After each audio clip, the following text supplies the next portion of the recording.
नमस्कार, आप देख रहे हैं 4 टीवी और आपके साथ मैं हूं प्रिया खरे। देश दुनिया की खबर में आप सभी दर्शकों का स्वागत है और आइए अब बुलेटिन की शुरुआत करते हैं। पटना से बड़ी खबर सामने आई है। बिहार के उप मुख्यमंत्री सम्राट चौधरी ने आधार कार्ड और वोटर फॉर्म को लेकर बड़ा बयान दिया है। उन्होंने कहा कि जो लोग संविधान की किताब गिनाते हैं उन्हें यह भी नहीं पता कि निर्वाचन आयोग पहले से ही फॉर्म में आधार नंबर मांगता आ रहा है। इसमें कोई बात नहीं है।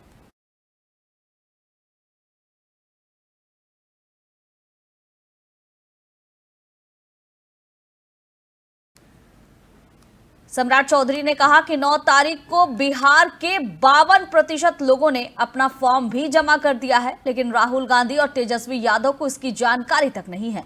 उन्होंने कहा कि ये लोग बिना जानकारी के सिर्फ बयानबाजी कर रहे हैं। डिप्टी सीएम ने पूर्णिया और किशनगंज के इलाके को लेकर भी बड़ा दावा किया है। उन्होंने कहा कि यहाँ पिछले 8 दिनों में आवासीय प्रमाण पत्र लेने वालों की संख्या 10 गुना बढ़ गई है। उन्होंने शक जताया है कि कहीं ये लोग बांग्लादेशी घुसपैठिए तो नहीं।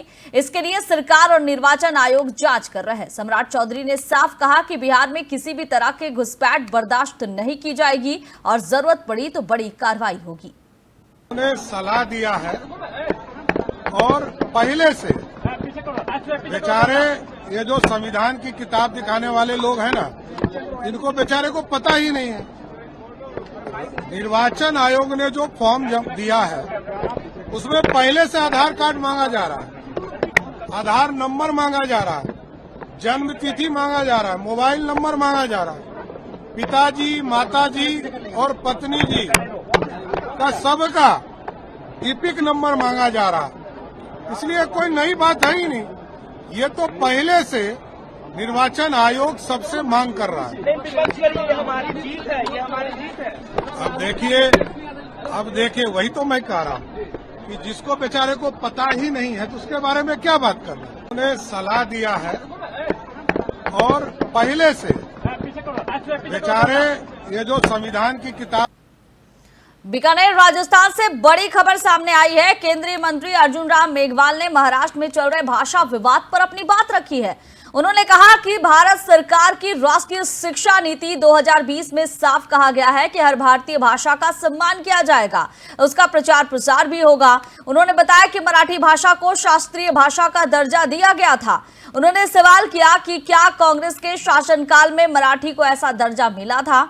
मंत्री ने कहा कि हिंदी समेत सभी भारतीय भाषाओं का तेजी से विकास हो रहा है। अर्जुन राम मेघवाल ने लोगों से अपील की है कि भाषा को लेकर कोई भी विवाद नहीं होना चाहिए। हर राज्य की भाषा, बोली और संस्कृति हमारी ताकत है। उन्होंने कहा कि केंद्र सरकार देश की सभी भाषाओं को आगे बढ़ाने के लिए पूरी कोशिश कर रही है। उन्होंने ये भी कहा कि नई शिक्षा नीति में क्षेत्रीय भाषाओं को खास महत्व दिया गया है ताकि बच्चे अपनी मातृभाषा में भी अच्छी शिक्षा पा सके।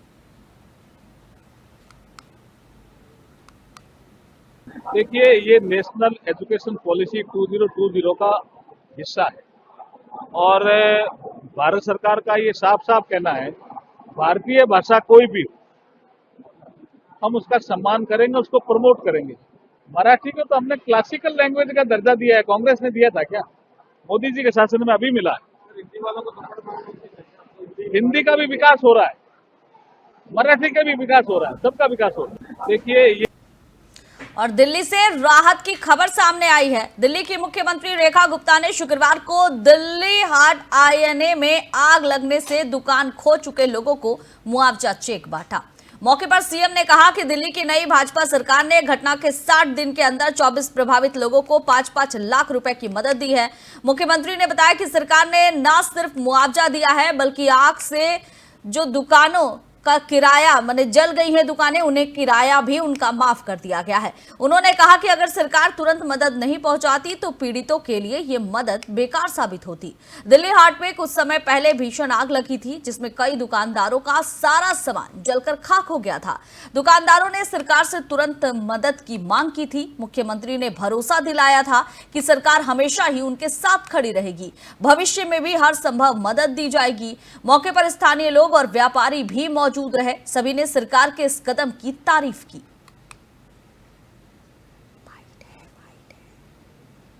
देखिए, ये फर्क है आज की सरकार और पिछली सरकारों में। आज तक भी पिछली सरकारों के दौरान हुई घटनाओं के, हादसों के और इवन कोविड तक के केसेस का निपटारा नहीं हुआ, लोगों को मुआवजा नहीं दिया गया। आज भी वो फाइल्स पेंडिंग है, परंतु ये जो नई सरकार दिल्ली के आशीर्वाद से चुनकर के आई है, ये दुर्घटना होने के मात्र 60 दिन के भीतर हमने इनको पूरी की पूरी टीम 25 लोगों को 24 लोगों को हमने 5-5 लाख रुपए का मुआवजा दिया। 6 महीने के लिए उनकी दुकान का किराया पूरी तरीके से माफ कर दिया ताकि वो अपनी दुकानदारी बेहतर चला सके। और आज आप देखिए कि इस 60 दिन के छोटे से अंतराल पे इन सबको इनकी हमें जो मुआवजा देना था वो सब इनके हाथ में पहुंच गया है।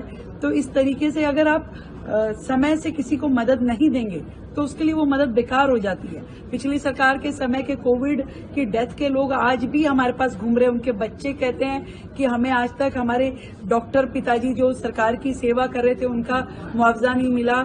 आज हमें नौकरी जो लोग कर रहे थे उसके ऑनगोइंग उनकी डेथ हो गई।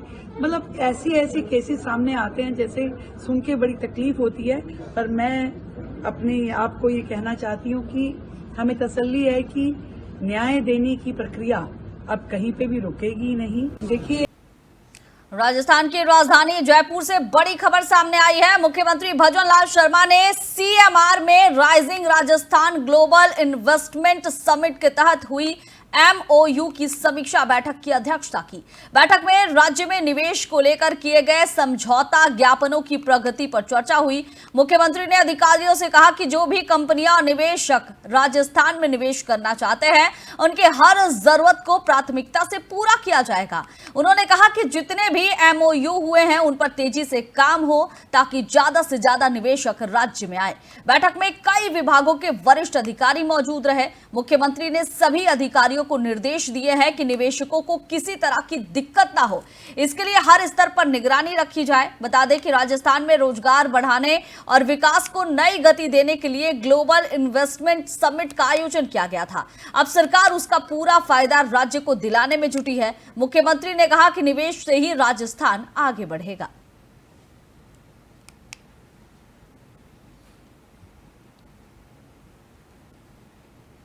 और दिल्ली से अच्छी खबर सामने आई है। मराठा साम्राज्य के भव्य किले और सैन्य परिदृश्य अब UNESCO के विश्व धरोहर सूची में शामिल कर लिए गए हैं। ये पूरे देश के लिए गर्व का क्षण है। मराठा साम्राज्य के ये किले उनकी रणनीतिक ताकत, साहस और सैन्य कौशल को आज भी दिखाते हैं। इस मान्यता के बाद अब दुनिया भर में मराठा साम्राज्य की विरासत को और अच्छी तरह से जाना जाएगा। ये भारत की गौरवशाली सैन्य परंपरा का भी प्रमाण है। ये किले सिर्फ पत्थर की दीवारें नहीं बल्कि ये हमारी वीरता और इतिहास की अमूल्य धरोहर है।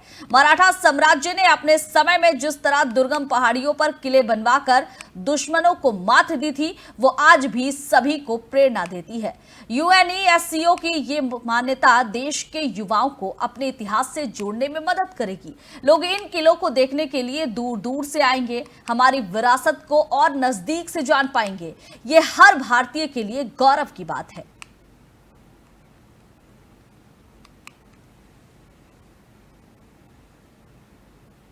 और मिजोरम से बड़ी खबर सामने आई है। NIA ने मिजोरम में प्रतिबंधित हथियार और गोला बारूद बरामदगी के मामले में 5 लोगों के खिलाफ आरोप पत्र दाखिल कर दिया है। NIA की टीम ने जांच में पाया कि आरोपी बड़े पैमाने पर अवैध हथियारों की तस्करी में शामिल थे। इस मामले में NIA ने काफी दिनों से जांच की थी। जांच के दौरान बड़ी मात्रा में हथियार और गोला बारूद बरामद किए गए थे। अब NIA ने सबूतों के आधार पर 5 आरोपियों पर केस मजबूत कर लिया है। NIA ने बताया कि ये सभी आरोपी देश की सुरक्षा के लिए खतरा बन सकते थे, इसलिए इन पर सख्त कार्रवाई जरूरी थी। इस केस के जरिए NIA ने साफ कर दिया है कि देश में अवैध हथियारों की तस्करी करने वालों को बख्शा नहीं जाएगा। मामले में शामिल बाकी लोगों की तलाश अभी भी जारी है। NIA की टीम दूसरे राज्यों में भी छापेमारी कर रही है। NIA ने लोगों से अपील की है कि कोई भी संदिग्ध गतिविधि अगर नजर आए तो तुरंत पुलिस या एजेंसी को जानकारी दे।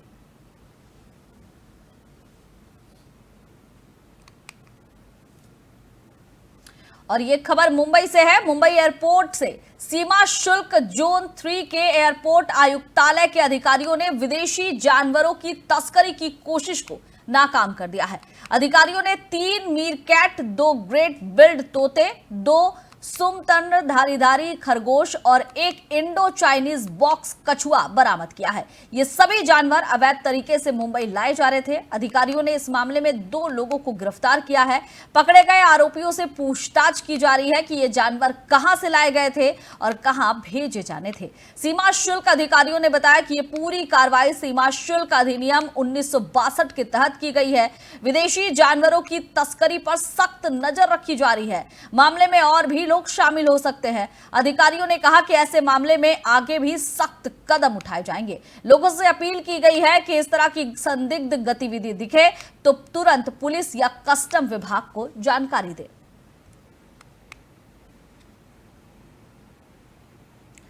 जम्मू कश्मीर के राजौरी जिले से राहत भरी खबर सामने आई है। राजौरी और नौशेरा वन्य जीव नियंत्रण कक्ष की एक टीम ने मिलकर एक कम उम्र के मादा तेंदुआ को सुरक्षित बचा लिया है। ये तेंदुआ राजौरी के सिंबल गांव में दिखाई दिया था। गांव वालों ने बताया कि तेंदुआ मक्के के खेत के पास बैठा था और वो एक ग्रामीण से बस कुछ मीटर की ही दूरी पर था। जैसे ही गांव वालों को इसकी जानकारी मिली, उन्होंने वन विभाग को तुरंत सूचना दी। सूचना मिलते ही वन्य जीव विभाग की टीम मौके पर पहुंची और सावधानी से तेंदुए को सुरक्षित पकड़ा। गांव वालों ने राहत की सांस ली, क्योंकि तेंदुआ गांव के अंदर घुस सकता था और किसी को भी नुकसान पहुंचा सकता था। टीम ने तेंदुए को सुरक्षित पिंजरे में बंद कर दिया और जंगल में छोड़ने की तैयारी की जा रही है। वन विभाग की इस त्वरित कार्रवाई की गांव के लोगों ने जमकर तारीफ की है। उन्होंने कहा कि अगर समय रहते कार्रवाई नहीं होती तो बड़ी दुर्घटना हो सकती थी। अब तेंदुए को सुरक्षित जगह छोड़ा जाएगा ताकि वो जंगल में सुरक्षित रह सके।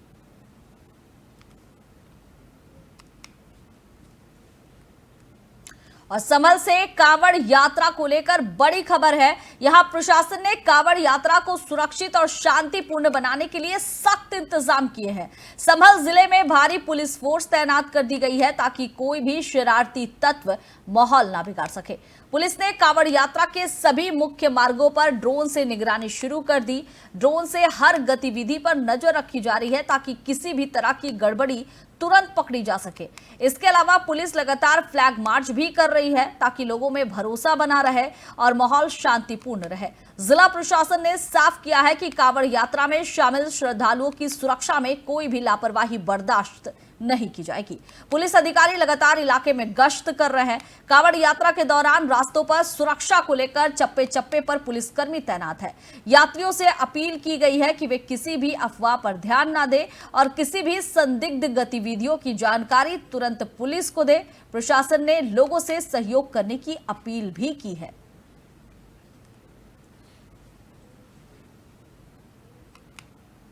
और दिल्ली के सीलमपुर इलाके में एक बड़ा हादसा हो गया है। यहां 3 मंजिला पुरानी इमारत अचानक ही गिर गई। हादसे के बाद इलाके में हड़कंप मच गया। आसपास के लोगों ने तुरंत पुलिस और फायर ब्रिगेड को सूचना दी। उत्तर पूर्वी दिल्ली के अतिरिक्त डीसीपी संदीप लामा ने बताया कि हादसे की जानकारी मिली थी और इसके बाद तुरंत रेस्क्यू ऑपरेशन शुरू किया गया। अब तक मलबे से 7 लोगों को सुरक्षित बाहर निकाला जा चुका है। इन्हें इलाज के लिए अस्पताल भेजा गया है। फायर ब्रिगेड और बचाव टीम तेजी से लोगों को निकालने का काम कर रही है। बताया गया कि यह इमारत करीबन 10 से 15 साल पुरानी थी और काफी जर्जर हालत में थी। मौके पर पुलिस बल और प्रशासन के अधिकारी भी मौजूद है। इलाके के लोग भी बचाव में मदद कर रहे हैं। प्रशासन ने कहा कि मलबा हटाने के बाद ही असली स्थिति साफ हो पाएगी। फिलहाल राहत बचाव काम जारी है।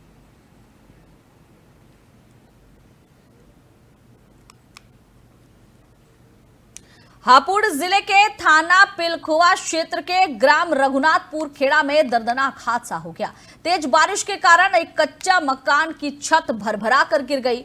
हादसे में घर के अंदर मौजूद कई लोग मलबे में दब गए। हादसे में 6 लोग गंभीर रूप से घायल हो गए हैं, जबकि एक व्यक्ति की मौके पर ही मौत हो गई। हादसे के बाद गांव में कोहराम मच गया। परिवार के लोग और ग्रामीण किसी तरह घायलों के मलबे से निकालकर उन्हें अस्पताल ले गए। ग्रामीणों का आरोप है कि हादसा होने के काफी देर के बाद कोई भी अधिकारी मौके पर नहीं पहुंचा। इससे गांव वालों में भारी गुस्सा है। लोग कह रहे हैं कि अगर वक्त रहते मदद मिलती तो शायद जान बचाई जा सकती थी। बारिश के कारण कच्चे मकानों की हालत और भी खराब हो गई है। ग्रामीण प्रशासन से मदद की गुहार लगा रहे हैं ताकि आगे ऐसे हादसे ना हो। हादसे के बाद से गांव में मातम का माहौल है। लोग डरे हुए हैं।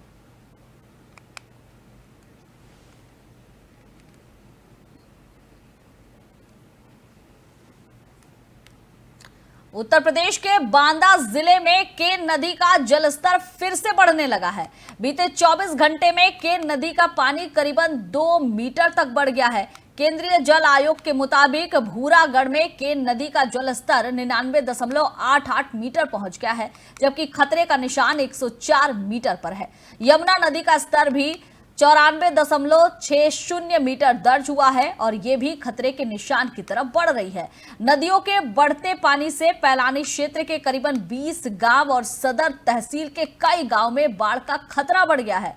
चंद्रावल नदी के गौरीकला, आमरा और केन नदी के सिंधन कला रपटा में पानी बढ़ जाने से गांव का रास्ता पूरी तरह से बंद हो गया है। लोग अब नाव से आना जाना कर रहे हैं। गांव में लगातार बारिश से हालात और भी खराब हो गए हैं। डीएम के निर्देश पर पैलानी तहसीलदार ने अपनी टीम के साथ बाढ़ प्रभावित इलाकों का दौरा किया और लोगों को सतर्क रहने को कहा है। प्रशासन ने सभी जरूरी तैयारियां कर रखी है। लोगों से अपील की गई है कि बाढ़ के दौरान सावधानी बरतें।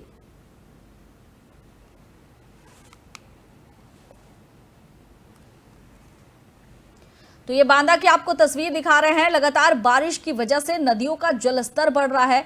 नदियां खतरे के निशान के बस थोड़े से नीचे रह गई है। जो निचले इलाके हैं वहां पर बाढ़ का खतरा बढ़ गया है और इस वजह से लोगों को सुरक्षित स्थानों पर जाने की बात कही जा रही है, निर्देश दिया जा रहा है। इस दौरान जो तहसीलदार है वो इलाके का दौरा कर रहे हैं। कई गांव का आवागमन पूरी तरह से ठप हो गया है। लोग एक जगह से दूसरी जगह जाने के लिए नावों का सहारा ले रहे हैं। बता दें कि यमुना नदी का भी जल स्तर लगातार बढ़ता जा रहा है और इसको देखते हुए कई इलाकों में बाढ़ के हालात जो है वो पैदा हो रहे हैं। जो निचले इलाके हैं वहां पर जो लोग रह रहे हैं, जो ग्रामीण रह रहे हैं, उन्हें सुरक्षित स्थानों पर जाने की सलाह दी गई है। लोग नाव से नदियां पार करते हुए दिखाई दे रहे हैं। जान माल का खतरा भी बढ़ गया है। 24 घंटे में 2 मीटर पानी जो है वो बढ़ चला है। यमुना नदी भी खतरे के निशान की ओर लगातार बढ़ती हुई नजर आ रही है। और बता दें कि पैलानी के 20 गांव हैं, यहां पर बाढ़ का खतरा लगातार बढ़ता हुआ दिखाई दे रहा है। बारिश के वक्त ऐसे हालात उत्पन्न होते हैं, लेकिन जिला प्रशासन लोगों से सुरक्षित स्थानों पर जाने की सलाह दे रहा है। लोगों से अपील कर रहा है कि आप सुरक्षित स्थान पर जाएं ताकि जान माल का नुकसान कम से कम हो सके। कैसे आती हो, नदी पार करती हो? नाव से। नाव से डर लगता है कभी? क्या डर लगता है? डूबने का डर लगता रहता है। अभी क्या हाल है नदी के? नदी बाढ़ में है? बाढ़ में है। तो जान जोखिम में डाल के आती जाती हो? तो क्या कभी कोई जिला प्रशासन कोई अधिकारी यहाँ आया कभी देखने? या क्या नहीं। कोई नहीं आया? कोई नहीं लगभग आया। कितने बच्चे उस पार से इस पार पढ़ने आते हैं? बहुत आ रहा है सब पढ़ने। कितने लगभग? तादाद कितनी? 300 के आसपास। 300 के आसपास बच्चे आते हैं। अब हाइल कर ही जाना पड़ता है। मतलब जो है ज्यादा तेज बहाव हो जाता है तो बिल्कुल लोग रुक जाते हैं। कोई साधन नहीं यहाँ से इस पार उस पार जाने के लिए। कोई अभी फिलहाल तो नहीं है। कम से कम 12 या 15 गांव के आसपास संपर्क टूटा हुआ। यही एक मेन रास्ता है। जो तबियत खराब हो जाए, किसी भी प्रकार की समस्या हो जाए, एक यही रास्ता है और कोई अन्य रास्ता ही नहीं। कैसे आती हो, नदी पार कर? गुरुग्राम में राष्ट्रीय स्तर की टेनिस खिलाड़ी राधिका यादव की हत्या ने रिश्तों पर एक बार फिर से गहरे सवाल खड़े कर दिए हैं। क्या वाकई इस तेज रफ्तार और चमचमाती दुनिया में अब रिश्तों का मोल खत्म हो गया है? जिस पिता ने अपनी बेटी को उंगली पकड़कर चलना सिखाया, क्या वही उसकी जिंदगी छीन सकता है? क्योंकि बताया जा रहा है कि इस बार हत्यारे का किरदार एक पिता ने ही निभाया है। सवाल उठता है कि क्या सच में कोई पिता अपनी औलाद को गोली मार सकता है? वही औलाद जिसे उसने अपनी आंखों से दुनिया देखना सिखाया हो, क्या उसकी लाश को कंधा दे सकेगा? राधिका की मौत ने हर किसी को 2008 के चर्चित आरुषि तलवार हत्याकांड की याद दिला दी है, जब शक की सुई मां बाप पर ही गई थी। गुरुग्राम में राधिका की मौत के बाद कई सवाल खड़े हो रहे हैं। आज राधिका के पिता दीपक यादव जेल में हैं। उन पर अपनी ही बेटी को गोली मारने का आरोप है, लेकिन सवाल यह है कि आखिर ऐसा क्या हो गया कि एक पिता का दिल पत्थर बन गया? राधिका की मौत ने यह सोचने पर मजबूर कर दिया है कि कहीं हम रिश्तों को खो तो नहीं रहे, कहीं वाकई कलयुग की कहानियां हकीकत तो नहीं बन रही। तो आइए इस रिपोर्ट के माध्यम से समझने का प्रयास करते हैं कि इस हत्या के पीछे की कहानी क्या है। हम सबने अपने दादा दादी से कहानियां सुनी हैं कि कलयुग आएगा तब भाई भाई का दुश्मन बनेगा, माँ बाप ही अपने बच्चों के खून के प्यासे बन जाएंगे। तब ये बातें बस कहानियां लगती थी, पर अब ये सच्चाई बनती दिख रही हैं। एक बेटी जिसने सपनों को पूरा करने के लिए राष्ट्रीय स्तर तक टेनिस खेला, जिसने अपने परिवार का नाम रोशन किया, उसकी जान उसी के पिता ने ले ली। कहते हैं पिता अपनी औलाद को उंगली पकड़कर चलना सिखाता है, उसे दुनिया दिखाता है, पर कोई कैसे सोच सकता है कि वही पिता अपनी बेटी को डोली में बैठाने के बजाय उसे गोली मार दे। क्या ये रिश्तों के टूटने की सबसे बड़ी मिसाल नहीं है? दरअसल क्या है ये पूरी कहानी, इस पर बात करें तो आपको बता दें कि मामला गुरुग्राम का है। राधिका यादव राष्ट्रीय स्तर की टेनिस खिलाड़ी थी। बताया जाता है कि कुछ वक्त से राधिका और उनके पिता दीपक यादव के बीच किसी बात को लेकर विवाद चल रहा था। हालांकि अभी तक ये साफ नहीं हो पाया है कि इस विवाद की असली जड़ क्या थी। पुलिस ने कहा है कि पारिवारिक विवाद को ही वजह माना जा रहा है, लेकिन असली सच जांच के बाद ही सामने आएगा। राधिका अपने करियर को लेकर काफी गंभीर थी। खेल जगत में भी उनका नाम था, परिवार वाले भी उनकी सफलता पर गर्व करते थे, लेकिन किसी को नहीं पता था कि इसी घर में राधिका की जान के दुश्मन भी पल रहे हैं। इस हत्या को लेकर अलग अलग कहानी कही जा रही है। एक कहानी है कि उसके पिता दीपक यादव राधिका और इनाम के साथ म्यूजिक वीडियो से नाराज थे, जबकि दूसरी कहानी है कि राधिका के रील बनाने को लेकर समाज के लोग पिता पर तंज कस रहे थे। इससे आवेश में आकर पिता ने राधिका को गोली मार दी। लेकिन सच क्या है ये किसी को नहीं पता। तो वहीं पड़ोसियों की अगर बात करें तो उनके मुताबिक जिस दिन घटना हुई उस दिन घर में पहले से कुछ कहासुनी चल रही थी।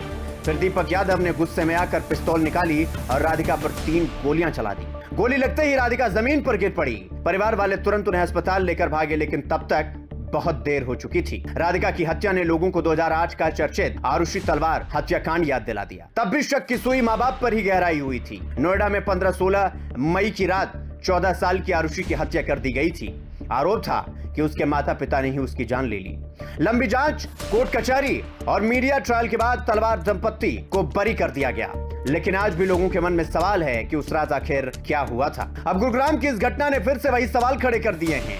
क्या सच में एक पिता अपनी औलाद का कातिल हो सकता है? क्या इस बार भी कहानी में कुछ छुपा सच है जो अभी सामने नहीं आया, या सच में दीपक यादव ने गुस्से में अपनी बेटी की जान ले ली? आपको बता दें कि गुरुग्राम पुलिस ने दीपक यादव को गिरफ्तार कर लिया है और हत्या में इस्तेमाल पिस्तौल बरामद भी कर ली है। पुलिस का कहना है कि पूरे मामले की गहराई से जांच की जा रही है। राधिका के परिवार के बाकी सदस्यों से भी पूछताछ हो रही है। आज का सवाल यही है कि क्या रिश्तों का मोल सच में खत्म हो गया है? पहले लोग छोटी मोटी बातों पर परिवार तोड़ने से डरते थे, माँ बाप बच्चों के लिए अपनी जान तक दांव पर लगा देते थे, पर अब खबरों में हर हफ्ते ऐसी घटनाएं आती हैं जब भाई ने भाई को मार डाला, बेटों ने बूढ़े माँ बाप को घर से निकाल दिया, या फिर किसी ने पिता को ही मौत के घाट उतार दिया। राधिका यादव की मौत सिर्फ एक हत्या नहीं है, यह हमारे समाज की टूटती सोच और बिखरते रिश्तों की तस्वीर है। यह वारदात हमें झकझोरती है कि गुस्सा, नफरत और अहंकार कब रिश्तों में बड़ा हो गया। पुलिस अब दीपक यादव से पूछताछ कर रही है। पड़ोसी और रिश्तेदारों पर भी सवाल खड़े हो रहे हैं। राधिका की मां और अन्य परिजन भी इस सदमे से उबर नहीं पा रहे हैं। राधिका के दोस्तों और खेल जगत से जुड़े लोगों ने भावभीनी श्रद्धांजलि दी है। अब देखना होगा कि पुलिस क्या सच में जांच करती है और क्या सच सामने आता है। क्या दीपक यादव को सच में उम्र कैद या फांसी की सजा मिलेगी, या इस मामले में कोई अभी नया मोड़ आना बाकी है? रिश्तों की इस कड़वी कहानी ने हमें एक बार फिर सोचने पर मजबूर कर दिया है। चमकती दुनिया में सब कुछ दिखता तो है, लेकिन कहीं ना कहीं प्यार, भरोसा और अपनापन खोता जा रहा है। हम देश और दुनिया की खबरों में बस इतना ही। आप देखते रहिए 4 टीवी। नमस्कार।